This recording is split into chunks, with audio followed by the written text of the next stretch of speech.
नमस्कार, जय महाराष्ट्र मित्रमैत्रिणींनो. आज पोळ्याचा सण आहे. त्यानिमित्ताने पोळ्याबद्दल थोडी ऐतिहासिक पार्श्वभूमी सांगणारा हा व्हिडिओ मी तुमच्यासाठी करतो आहे. सर्वप्रथम सगळ्यांना पोळ्याच्या खूप खूप शुभेच्छा आणि तुम्हा सगळ्यांच्या जीवनामध्ये आनंद येवो, सुखशांती येवो अशी मंगल कामना करतो. तर मित्रहो, हा खूप पुरातन सण आहे. मागच्या वर्षी दुर्दैवाने धुळे जिल्ह्यात एक दंगल एका गावामध्ये उसळली होती आणि त्या दंगलीमध्ये काही समाजकंटक तरुणांनी गोंधळ घातला होता आणि या तरुणांच्या व्हिडिओला तो जो व्हिडिओ मी तिथला बघितला होता त्याला रिस्पॉन्स देऊन मी एक व्हिडिओ केला होता आणि त्याच्यात सांगितलं होतं की बाबांनो, हा जो पोळा जो उत्सव आहे हा कसा सुरू झालेला आहे आणि त्याचे डिटेल्स मी दिले होते. तर त्यावेळी चांगले लोकांना तो आवडला होता व्हिडिओ. पण आता त्या दंगलीचा संदर्भ नाही म्हणून मी पोळ्याचा सेपरेट हा बॅकग्राऊंड सांगणारा व्हिडिओ करतो आहे. तर हे दोन सण मित्रांनो येतात. एक म्हणजे पोळा येतो आणि त्यानंतर काहीच दिवसांनी भाद्रपदातला 4 ते 14 हे जे दिवस आहेत, 11 दिवस, याच्यामध्ये गणेशोत्सव येतो. ते दोन्ही खूप जुने उत्सव आहेत. म्हणजे हे श्रमण संस्कृतीतले दोन्ही उत्सव आहेत.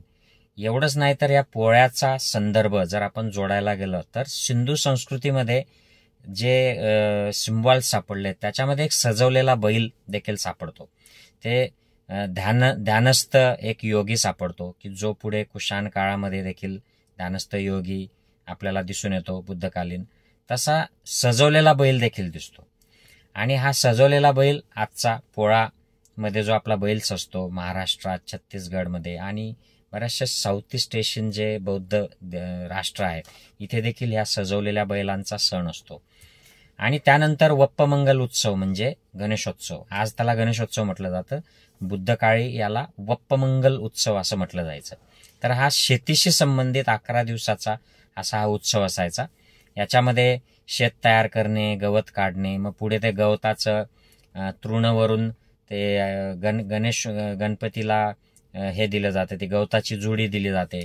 तर ही एक प्रथा सुरू झाली आणि वप्पमंगल उत्सव हा त्यावेळेला 11 दिवस हा त्या गणाच्या जो नेता असायचा गणपती त्याच्या नेतृत्वाखाली केला जायचा आणि त्याच्यावरून मग हा गणेशाचा उत्सव पुढे साजरा झाला.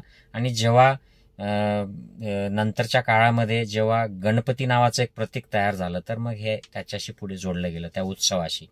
या काळामध्ये पंचशिलाचं पालन केलं जायचं 11 दिवस आणि ते सतत पालन 11 दिवस केल्यानंतर लोकांना त्यातून आध्यात्मिक आनंद देखील मिळायचा. कारण श्रमण संस्कृतीमध्ये पंचशीलचं खूप महत्त्व होतं. हे भगवान बुद्धाच्या आधीपासून अस्तित्वात होती श्रमण संस्कृती. तर हा आता पंचशील पालनाचा जो महोत्सव असतो याला पंचानन व्रत या नावाने उत्तर भारतात काही ठिकाणी साजरा केला जातात. तर या प्रथा बदलतात परंतु त्यांचा मूळ जो उद्देश असतो हा असा असतो. बुद्धाच्या काळामध्ये जेव्हा भगवान बुद्ध झाले म्हणजे सिद्धार्थ बुद्ध झाले, लिबरेट झाले, त्यावेळेला त्यांनी त्यावेळी जी संस्कृती अस्तित्वात होती एक वैदिक संस्कृती, तिच्यामध्ये यज्ञ केले जायचे आणि त्याच्यामध्ये आहुती दिली जायची. त्यात गोवध यज्ञ पण असायचा, म्हणजे त्यात गायी बैल हे मारले जायचे. तर भगवान बुद्धाने याचा धिक्कार केला आणि त्यावेळी जे राजे सगळे जे इन्फ्लुएन्समध्ये आले बुद्धाच्या, त्या सगळ्यांनी मग हे गोवध यज्ञ बंद केले आणि बैलांच्या गायींच्या कत्तली ज्या होत्या यज्ञातल्या त्या थांबल्या. लोक बीफ खात होते परंतु अननेसेसरी हे जे यज्ञामध्ये मारले जात होते हे सगळं बंद केलं गेलं. आणि पुढे मग आपल्याला असं दिसतं की सम्राट अशोकाच्या काळात जे शिलालेख लिहिले गेले त्याच्यावर त्यांनी स्पष्ट सूचना दिल्यात की यज्ञात हे प्राणी कुठलेही मारायचे नाहीत, कुठले प्राणी खायचे, कुठले खायचे नाहीत, या संदर्भात त्यांनी सूचना दिल्या. आणि त्याच्यामध्ये गाई बैल हे शेतीला उपयुक्त जे प्राणी होते यांना कुठल्याही पद्धतीने यांचा जो आहुती दिली जाते याच्यामध्ये वापर करण्यावर सम्राट अशोकाने देखील बंदी घातली होती. आणि सम्राट अशोकाच्या प्रतीकांवर आपल्याला एक नंदी दिसतो. आणि भगवान बुद्ध जेव्हा होते त्यावेळेला देखील बुद्धाला नंदीची उपमा दिल्याचे संदर्भ बुद्ध लिटरेचरमध्ये आहेत. तर हा असा एक ओरिजिनल त्याचा प्रवास आहे. आणि पुढे मग ज्या बुद्धिस्ट देवदेवता होत्या त्यांच्यातून एक शिव नावाची एक देवता जी तयार झाली तिला देखील असं नंदीसोबत बैलासोबत जोडलं गेलं. याच्याबद्दल मी एक वेगळा व्हिडिओ लवकरच करतो आहे. तर हा असा उत्सव आहे की ज्याच्यामध्ये एक सीझन संपतो आणि दुसरा सीझन सुरू होतो. एक सीझन जो मेहनतीचा श्रमाचा संपलेला असतो, म्हणून त्याच्याप्रती बैलांना त्यांच्या प्रती कृतज्ञता व्यक्त करायची, त्यांना चांगलं खाऊ पिऊ घालायचं आणि त्यांची पूजा करायची, त्यांना सजवायचं.